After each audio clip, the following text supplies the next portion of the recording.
ఇల్లు కట్టించని ఎడల కట్టువారి ప్రయాస అది. ఆయన కట్టించాలి. ఆయన కట్టించాలంటే ఏం చేయాలి? బ్యాంక్ వాళ్ళు లోన్ ఇవ్వాలంటే ఆ బ్యాంక్కి, అది ఎస్బీఐ కానీ ఆంధ్ర బ్యాంక్ కానీ, దానికి అప్లికేషన్ పెట్టాలి. అంతే కదా, దరఖాస్తు వాళ్ళు పెట్టుకోవాలి. అలాగే ఆయన కట్టిస్తాడు.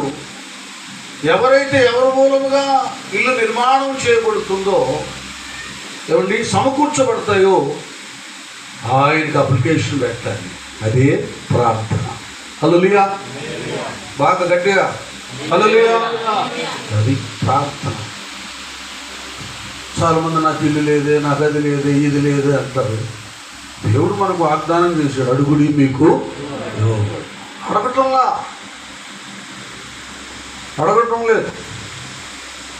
ఎలా అడుగుతున్నారు? ఏదో కొద్దిగా అద్దెలలో ఉన్నామనుకోండి, వానర్స్ కొద్దిగా ఇబ్బంది పెట్టారు అనుకోండి, సంథింగ్ లేకపోవడాన్ని బట్టి గడిచేత మాట అనిపించుకోవాల్సి వస్తుంది.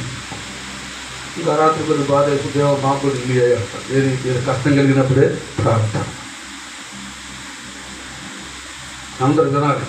ఇల్లే కాదు, మీ కుటుంబ సమస్యలు కానీ, ఆర్థిక ఇబ్బందులు కానీ, అనారోగ్య పరిస్థితులు కానీ, పిల్లల పెళ్ళిళ్ళు కానీ, ఉద్యోగాలు కానీ, ఏదైనా సరే A to Z సమస్తం దేవుని పిల్లలము, క్రైస్తవులను పిలువబడుతున్న మనము అడిగి దేవుని దగ్గర సంపాదించుకోవాలి. ఆయన సెలవిస్తేనే, ఆయన ఆర్డర్ జారీ చేస్తేనే ఏ కార్యమైనా జరుగుతుంది. ఆయనకు వేరుగా ఉండి మనం ఏమి చెయ్యలేమో. ఆయనకు విరోధంగా ఉన్న ఏ ఆయుధము వర్తదు. విరోధంగా ఎవరంటే చదువుతూ గొడుగుతుంటారే, బిల్డింగ్ కట్టారు, విజుడు అంత బిల్లు కట్టారు, పడుతుడు అలాంటి బైక్లు కొన్నారు. ఇవన్నీ అసూయ సంబంధమైన దేవుడు ఏందో నన్ను చిన్న చూపు చూశాడు. ఆయన కాదు, నువ్వే దేవుడిని చిన్న చూపు చూశావు. అడగవలసిన రీతిగా దేవుణ్ణి అడగాలి. ప్రార్థించువారు గలరు, నిజముగా అది నిజంగా చేయాలి. ప్రార్థన అడగాలి దేవుడు. వాళ్ళిద్దరు అడిగారు, తల్లి కూతురు దేవుడిని వేడుకున్నారు. దేవుడు వారి ప్రార్థన ఆలకించాడు. ఆయన కట్టిస్తాడు. ఆయన కట్టిస్తాడు. అక్కడ చర్చ విషయంలో కూడా ఇటు వీళ్ళు మాట్లాడుతున్నారు. కాంట్రాక్ట్లో 60 లక్షలు అంత నిర్వహణకి, అంత డబ్బు లేదు. ఇంకా ఉంది మా పాస్టర్ గారు, వీళ్ళంతా ప్రార్థన చేస్తారు, దేవుడు తప్పక ఇస్తారు.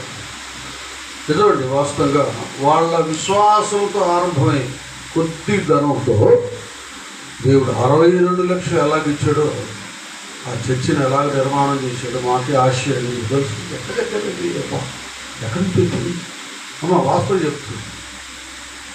అంతేగా నాకే కాదు, ఆయన పక్షపాతి ఏమాత్రం కానీ కాడు. ఓడితే నీకు ఇస్తాడు, ఎవరడికి ఇస్తాడు.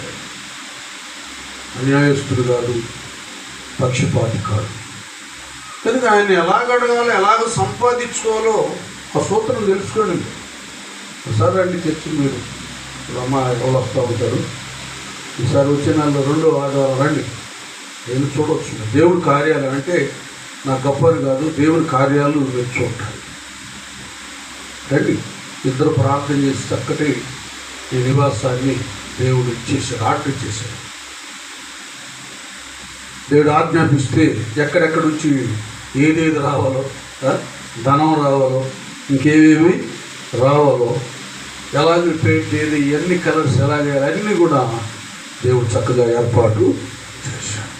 అందరం చప్పట్లు కొడదాం ఒకసారి గట్టిగా. దేవుడు ఇచ్చినటువంటి గృహం కొరకు స్తోత్రం. అయితే ప్రియ దేవుని పిల్లలారా, మనం చేయవలసినటువంటి ముఖ్యమైన, దేవుడు ఇస్తాడు. నా బిడ్డలు అనాథలు ఉండకూడదు, దిక్కులేని వారిగా ఉండకూడదు అని ఇస్తాడు. అయితే ఇచ్చిన తర్వాత, చక్కటి ఇంటిని దేవుడు ఇచ్చిన తర్వాత, ఆ ఇంట్లో వాళ్ళకి ప్రాధాన్యత ఇవ్వకూడదు. ఒకళ్ళు వస్తారు, కూర్చొని పంతులో కూర్చొని సిగరెట్ తాగుతాడు. కొన్ని ఇళ్ళల్లో ఇది కాదండి, ఒకడు వస్తాడు రాత్రి కోట బొడలో తెచ్చుకుంటాడు. దేవుని పిల్లలు లేదు. మన క్రైస్తవ గృహాలు ప్రభు ఉండాలి. ఇక్కడ ప్రభు ఉండాలి. పాపము మురికి ఉంటే ఆయన ఉండడు. రక్షించని నేరకం ఉన్నట్లు యెహోవా హస్తములు పొరచగాలేదు, విననేరకున్నట్లు ఆయన చెవులు మందం కాదు. మీకు మీ దేవునికి దోషములు అడ్డుగా ఉన్నాయి. ఇలాంటి లోపాలు పాపాలు ఉంటే చక్కటి ఇస్తే ఇంకా అక్కడ యేసుప్రభు ఏమవుతాడు? అసలు యాయీరు కుమార్తెను చనిపోయిన అమ్మాయిని బతికిద్దామని ఈ గొడవలు ఎక్కువైపోయింది. అది వాయించేవాడు, ఇది వాయించేవాడు, ఈ గొడవలు చేసేవాడు ఎక్కువైపోయింది. అబ్బాయి త్వరగండి స్థలమయ్యుడని ఏం చేశాడు? ఆయన స్థలాన్ని అక్కడ తీసుకున్నాడు కాబట్టి ఆ చిన్నది చచ్చిపోయింది, బ్రతికింది. ఆయన స్థలం దొరికిన తర్వాత బ్రతికింది. కనుక మనం చేయవలసి